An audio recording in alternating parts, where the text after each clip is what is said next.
শয়তানি কমল না ময়ূরীর। এবার অসুস্থতার নাটক করে মেঘ ও নীলের ফুলশয্যা নষ্ট করল ময়ূরী।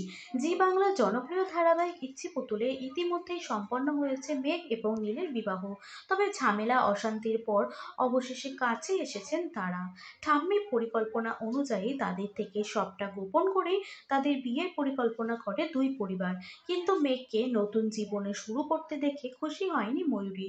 অনেক চেষ্টা করে কার সঙ্গে বিয়ে হচ্ছে মেঘের এটা জানার, কিন্তু কিছুতেই জেনে উঠতে পারেনি। তাই কোনো পথ দেখতে না পেয়ে অবশেষে রূপের কাছ থেকে বন্দুক নিয়ে মেঘকে হত্যা করার পরিকল্পনা করে ময়ূরী।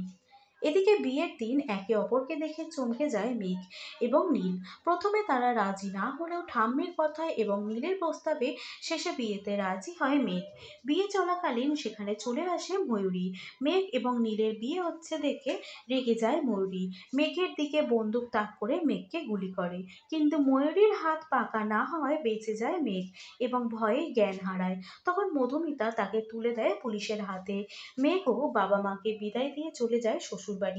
সেখানে মীনাক্ষী এবং গাঙ্গুলি পরিবার বরণ করে ঘরে তোলে মেঘকে।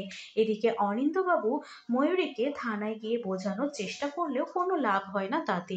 মেঘ এবং নীলকে জেলে বসে পরিকল্পনা করতে থাকে আলাদা করার। মেঘের ফুলশয্যার দিন মেঘকে হাসপাতাল থেকে ফোন করে জানানো হয় খুব অসুস্থ হয়ে পড়েছে ময়ূরী। মেঘও নীলকে নিয়ে তড়িঘড়ি চলে যায় হাসপাতালে। সেখানে সে বলে তার অবস্থা ভালো নয়, রক্ত দিতে হবে।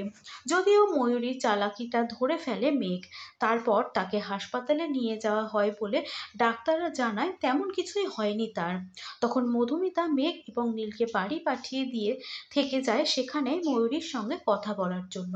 তবে কি মনে হয় আপনাদের, মায়ের কথাতেই কি হুঁশ ফিরবে ময়ূরীর?